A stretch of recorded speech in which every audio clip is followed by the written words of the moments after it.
Hello and welcome. स्वागत है आपका सामाजिक ज्ञान पे। आज हम क्लास 8 ज्योग्राफी चैप्टर 4 इंडस्ट्रीज़ का सेकंड पार्ट करेंगे विथ फुल हिंदी एक्सप्लेनेशन।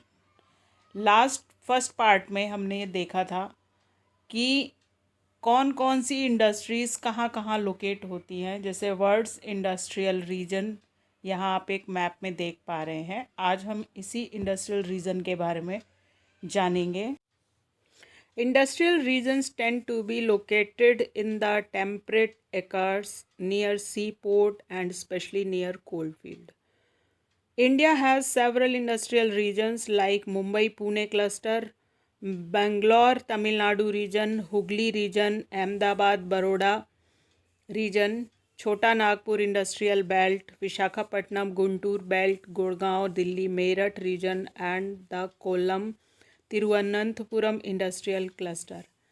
अब क्या है कि जो भी चीज़ें हैं जहाँ इंडस्ट्री सेटअप की जाती हैं ज़्यादातर समुद्र के किनारे या कोल फील्ड माइन जहाँ हो उनसे, ताकि कोयले की सप्लाई ज़्यादा सही से हो सके, ऐसे एरियाज़ में लोकेट की जाती है। इंडिया में बहुत सारी जगहें हैं, जैसे बताया मुंबई पुणे में, और इसी तरह से बहुत सारी डिस्क्रिप्शन अभी जैसे मैंने आपको दी। और ऐसे में क्या होता है, कई बार इंडस्ट्रियल डिज़ास्टर्स भी होते हैं। इंडस्ट्रियल डिज़ास्टर का मतलब कि ऐसी घटनाएं जो कि इंडस्ट्रीज़ के सेटअप होने की वजह से लोगों की प्राण हानि होती है, लोग मारे जाते हैं। और ऐसा ही एक इंसिडेंट हुआ था भोपाल गैस कांड, जिसके बारे में इस चैप्टर में डिस्क्रिप्शन दे रखी है। Industrial disaster in industries accident oblique disasters mainly occur due to technical failure और irresponsible handling of hazardous material. One of the worst industrial disaster of all time occurred in Bhopal on 3 December 1984 around 3:30 a.m. It was a technological accident in which highly poisonous methane isonate MIC gas along with hydrocyanide and other reaction products leaked out of the pesticide factory of Union Carbide. The official death toll was 3,598 in 1989. Thousands who survived still suffer from one or many ailments like blindness, impaired immune system, gastrointestinal disorder, etc. Union carbide की factory थी जिसके अंदर urea वगैरह बनाया जाता था, और वहाँ पे रात में गैस की लीकेज हुई। गैस की लीकेज होने की वजह से क्या हुआ कि बहुत सारी कैजुअल्टी हुई। लोग सोते सोते में ही मर गए, नींद में बहुत सारे लोग मर गए। उसका काफ़ी असर, काफ़ी दिनों तक उस गैस का असर रहा। जो लोग वहाँ बचे भी, वो भी एक तरह से कई पैरालाइज हो गए, माइंड उनका अपसेट हो गया, आंखें चली गई, और इसी तरह की बहुत सारी दिक्कतें थी जो उन्हें हुई, और वो कंटिन्यू रही। स्टिल इतने साल होने के बाद में भी आज भी उस एरिया से जो लोग आते हैं उनको कोई ना कोई प्रॉब्लम हेल्थ वाइज रहती ही रहती है। इसी तरह का एक दूसरा इंसिडेंट यहाँ दे रखा है जो 23 दिसंबर 2005 को हुआ था। Due to the gas well blow out in जियोक्वियो, Chongqing, China, 243 people died, 9,000 were injured and 64,000 were evacuated. Many people died because they were unable to run after the explosion. Those who could not escape in time suffered burns in their eyes, skin, lungs from the gas. Risk reduction measures.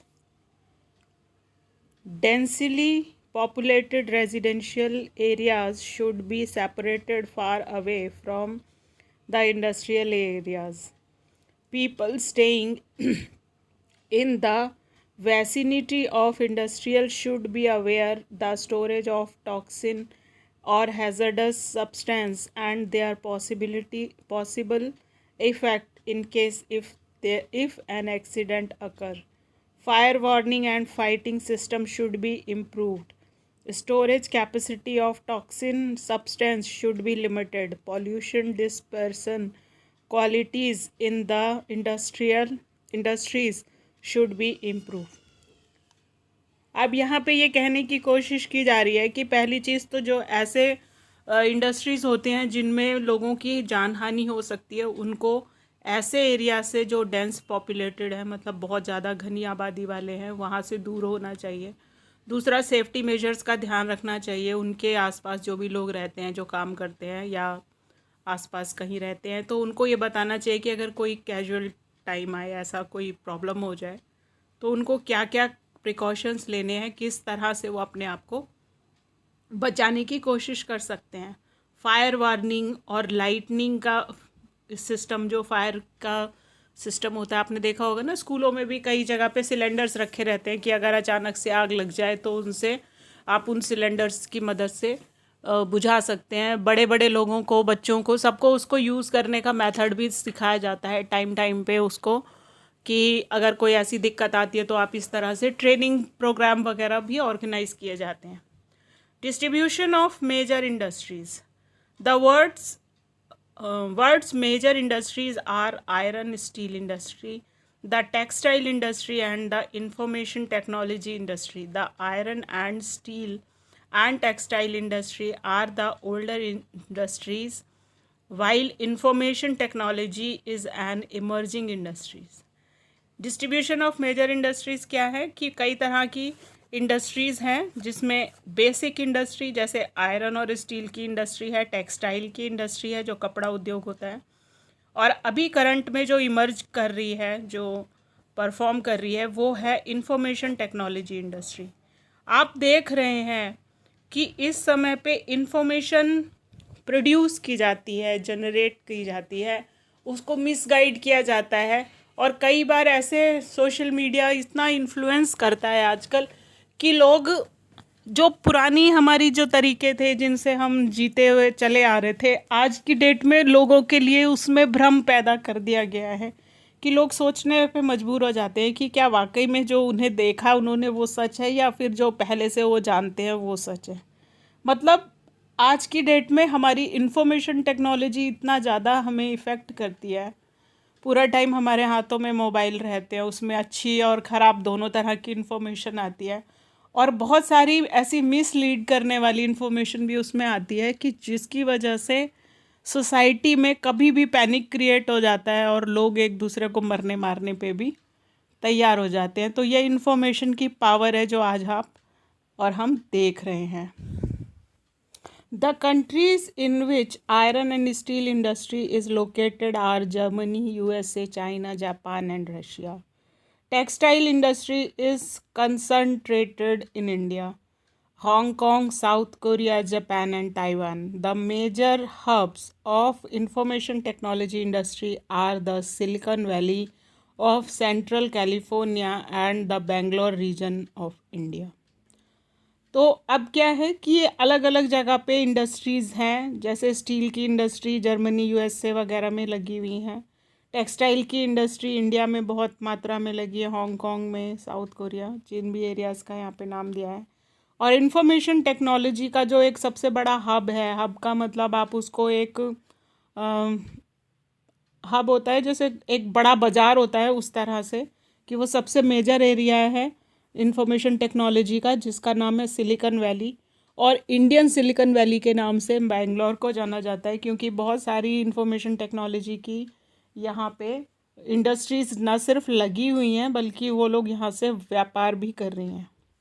Iron and steel industry. Like other industries, iron and steel industry too comprises various input processes and output. This is a feeder industry whose products are used as raw material for the other industry. The input for the industries include raw material such as iron ore, coal, and limestone, along with labor, capital, site, and other infrastructure. The process of converting iron ore into steel involves many stages. The raw material is put in the blast furnace where it undergoes smelting.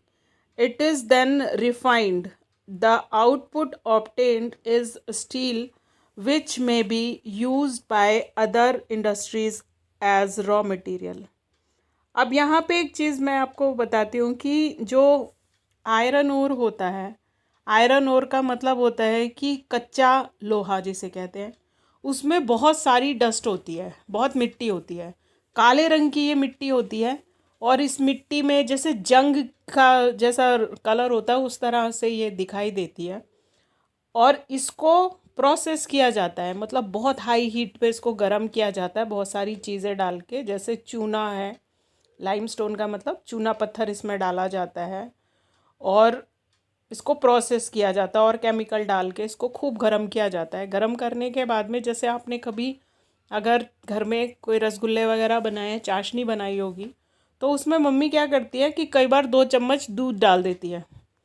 तो उससे क्या होता है, जो चीनी की गंदगी होती है वो ऊपर आ जाती है और फिर हम उसे क्या करते हैं, चम्मच से अलग कर देते हैं। सेम प्रोसेस कोयल इसके साथ भी होता है, उसको बॉईल किया जाता है और जो गंदगी होती है वो ऊपर आ जाती है, नीचे बैठ जाती है और फिर बीच का जो एक स्पेस रहता है, जैसे यहाँ पे आप देख रहे हो, उसमें से मेल्टेड आयरन अलग हो जाता है और स्लग अलग हो जाता है। स्लग होता है कचरा, वो कचरा अलग हो जाता है। और यहाँ पे आपको प्रोसेस बताया जा रहा है कि अगर 8 टन कोल लिया है, 4 टन उसमें आयरन ओर है, मतलब 4 टन को अगर आपको साफ़ करना है तो उसमें एक तो 8 टन कोयला लगेगा, 1 टन लाइमस्टोन पड़ेगा, तब आपको जो फाइनल प्रोडक्ट मिलेगा वो 1 टन स्टील मिलेगा। समझ रहे हैं कितना इसमें इन्वेस्टमेंट है, कितना खर्चा लग रहा है, कितना प्रोसेस होने के बाद में आपको मिल कितना रहा है, 1 टन। बाकी सब क्या है, वेस्ट है। इस तरह का जो ये मेल्ट करने के लिए एक बर्तन है होता है, मतलब ये तो बहुत बड़ा फनल टाइप का होता है जहाँ पे उसको बहुत हाई हीट तक गर्म किया जाता है। Steel is tough and it can be easily be shaped, cut or made into wire. Especially alloy of steel can be made by adding small amount of other metals such as aluminium, nickel and copper. Alloy give steel unusual hardness, toughness and ability to resist rust. Steel is often called the backbone of the modern industry. Almost everything we use it either made of iron or steel or has been made with tool and machinery of these metal. Ship, train, truck and autos are made largely of steel. Even the safety pins and the needles you used are made from steel. Oil well are drilled with the steel machinery. अब यहाँ पे एक चीज़ और आप देखिए कि steel क्या है, टफ मटेरियल है। दूसरा इसमें क्या है, रेजिस्ट रस्ट है। रेजिस्ट रस्ट का मतलब है कि आप देखो स्टील के बर्तन में जंग नहीं लगता है, रस्ट का होता है मतलब जंग। अगर आप कोई एक लोहे का बर्तन है, कढ़ाई है या चम्मच है या कुछ भी ऐसी चीज़ है, तसला है, लोहे का है, तो उसमें क्या है, अगर आप उसको धो के साफ़ करके रख दोगे तो सुबह उसमें रेड रेड सा आपको दिखने लगेगा। और ये क्या है, ये रस्ट है, जंग है, जो कि लोहे में लग जाता है और उससे क्या होता है, धीरे धीरे करके लोहा गलने लगता है। लेकिन स्टील में ये पॉसिबिलिटी नहीं होती है। स्टील में जब प्रोसेस कर दिया जाता है, उसमें और चीज़ें डाल दी जाती है, तो ये हार्ड भी हो जाता है, उससे आप कुछ भी बना सकते हो। और दूसरा क्या है कि इसमें किसी तरह के जंग की संभावना 0% होती है, होती ही नहीं है। हम देखते हैं छोटी बड़ी बहुत सारी जगहों पे जो चीज़ यूज़ होती है वो क्या होती है, स्टील की चादरें होती हैं, यहाँ तक कि एक छोटी सी सेफ्टी पिन सुई भी स्टील से बनी हुई होती है। Oil well are drilled with steel machinery, steel pipelines transport oil, mineral are mined with steel equipment, farm machines are mostly steel, large building have steel framework. मतलब स्टील कितना इम्पॉर्टेंट है आप इस सब से समझ सकते हो। Before 1800 AD, iron and steel industry was located where raw material, power supply and running water were easily available. Later, the ideal location for industries were near coal field and close canal and railways. After 1950, iron and steel industry began to be located on large areas or of flat land near seaport. This is because by this time steel work had become very large and iron ore had to be imported from overseas. In India, iron and steel industry has developed, taking advantage of raw material, cheap labor, transport and market. All the important steel producing centers such as Bhilai, Durgapur, Baranpur, Jamshedpur, Raurkela, Bokaro are situated in a region that separates over four states: West Bengal, Jharkhand, Orissa, Chhattisgarh, Bhadravati and Vijayanagar in Karnataka, Visakhapatnam in Andhra Pradesh, Salem in Tamil Nadu are other important steel centers utilizing local resources. तो ये सारे के सारे areas जो हैं ये India में हैं और ये ऐसी जगहें हैं जहाँ पे स्टील को एक्सट्रैक्ट किया जाता है आयरन ओर से। हिंदी में आयरन ओर को कहते हैं लोहे का अयस्क, यानी कच्चा लोहा। मिट्टी के अंदर जो लोहे के कंपोनेंट्स रहते हैं उसको कहते हैं। Jamshedpur. Before 1947 there was only one iron and steel plant in the country, Tata iron and Steel Company Limited, TISCO. It was privately owned. After independence, the government took the initiative and set up several iron and steel plants. TISCO was started in 1907 at Sakshi, near the confluence of the river Swarna Rekha and Karaki in Jharkhand. Later on, Sakshi was renamed as Jamshedpur. Geographically, Jamshedpur is the most conveniently situated iron and steel center in country.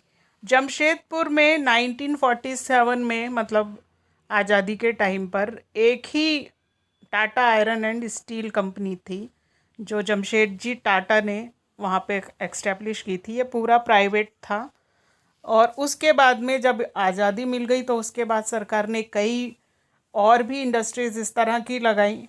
इसको 1907 में start किया गया था और इसकी सबसे अच्छी advantage क्या थी कि रेलवे लाइंस इसके आसपास थी, जिसकी वजह से जैसे ही खदानों से कोयला निकाला जाता था तो उसको इधर उधर डिस्ट्रीब्यूट कर दिया जाता था। पुराने टाइम की जो ट्रेन से आपको पता है बिजली तब इतना नहीं बन रही थी और जो बन भी रही थी वो भी कोयले से ही बन रही थी। तो कोल की फैक्ट्रीज़ भी झारखंड में है, फैक्ट्री के खदाने हैं तो कोयला वहाँ से इजीली मिल रहा था इनको। प्लस अभी आगे आप एक इमेज देखेंगे तो उससे आपको पता लग जाएगा कि रेलवे लाइंस भी उसके आसपास थी, तो कच्चा माल जो मतलब स्टील को एक्सट्रैक्ट करने के लिए चाहिए होता है वो भी इजीली अवेलेबल था, इसलिए जमशेदपुर में ये प्लांट को लगाया गया। आप इस मैप में देख सकते हैं कि टाटा स्टील वर्क्स जो है ये कहाँ पे लगा हुआ है। एक तरफ इसमें रेलवे लाइन है और दूसरी तरफ नदी से भी इसकी कनेक्टिविटी बहुत ज़्यादा ही क्लोज है, तो इससे आसानी होती है स्टील को एक्सट्रैक्ट करने के लिए। कुछ स्पेशल रीज़न कि इसको यहाँ सेटअप किया गया। Sakchi was chosen to set up the steel plant for several reason. This place was only 32 kilometre away from Kalimati station on the Bengal-Nagpur railway line. It was close to the iron ore, coal and manganese deposits as well as Kolkata, which provides a large market. TISCO get coal from Jharia coalfield and iron ore, limestone, dolomite and manganese from Odisha and Chhattisgarh. The Karakai and Swarna Rekha River ensured sufficient water supply. Government initiatives provides adequate capital for its later development. In Jamshedpur, several other industrial plants were set up after TISCO. They produce chemical, locomotive parts, agriculture equipment, machinery, tin plates, cable and wire. The development of the iron and steel industry opened to the doors to rapid industrial development in the India. Almost all sectors of the Indian industry depend heavily on the iron and steel industry for their basic infrastructure. The Indian iron and steel industry consists of large integrated steel plants as well as mini steel mills. It also includes secondary producers, rolling mills and auxiliary industries.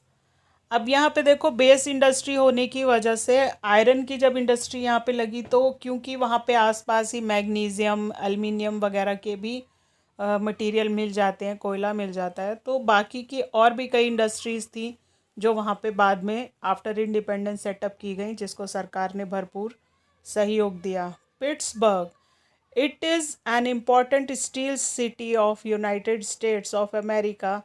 The steel industry at Pittsburgh enjoy locational advantages. Some of the raw material such as coal is available locally, while the iron ores comes from the iron mines at Minnesota, about 1500 kilometers from Pittsburgh. Between these mines, the Pittsburgh is one of the world's best route for shipping ore cheaply. The famous Great Lake waterways train carry the ores from the Great Lakes to the Pittsburgh area. The Ohio, the Monongahela, and Allegheny River provides adequate water supply. Today, very few of the large steel mills are in Pittsburgh itself. They are located in the valley of the Monongahela and Allegheny River above Pittsburgh and along the Ohio River below it. Finished steel is transported to the market by both land and water routes. The Pittsburgh area has mainly factories other than steel mills. These use steel as their raw material to make many different products such as railroads, equipment, heavy machinery and rails. अब यहाँ पे एक चीज़ देखिए, पिटबर्ग्स है, उसका सबसे बड़ा advantage क्या है? एक तरफ नदी है, दूसरी तरफ कच्चा माल मिल जाता है उसको मिनेसोटा से, और ये सारा कुछ होने के बावजूद अब करंट में सिचुएशन क्या है कि वहाँ पे जिसका बेस आयरन इंडस्ट्री है, मतलब स्टील जिसका बेस है, इस तरह की इंडस्ट्रीज़ वहाँ डेवलप हो गई हैं और बेस इंडस्ट्री जो है वो वहाँ से दूसरी जगह पे शिफ्ट कर दी गई है. तो ये था पूरा चैप्टर और आई होप कि आपको ये समझ आया होगा. अगर अभी तक आपने चैनल सब्सक्राइब नहीं किया तो सब्सक्राइब कर लीजिए. इस चैप्टर को मेरा बनाने का और आपका देखने का फ़ायदा तभी है जब आप इसको साथ साथ में रीडिंग भी करें. तो अगर कुछ नए वर्ड्स आप सीखते हैं तो उन्हें कहीं नोट डाउन कर लीजिए, और उसके बाद में अगर कोई दिक्कत होती है तो आप मुझे कमेंट में क्वेश्चंस कर सकते हैं. नेक्स्ट पार्ट में हम इसके क्वेश्चन आंसर करेंगे. ये चैप्टर यहीं पे फिनिश होता है. Thank you. Thanks for watching.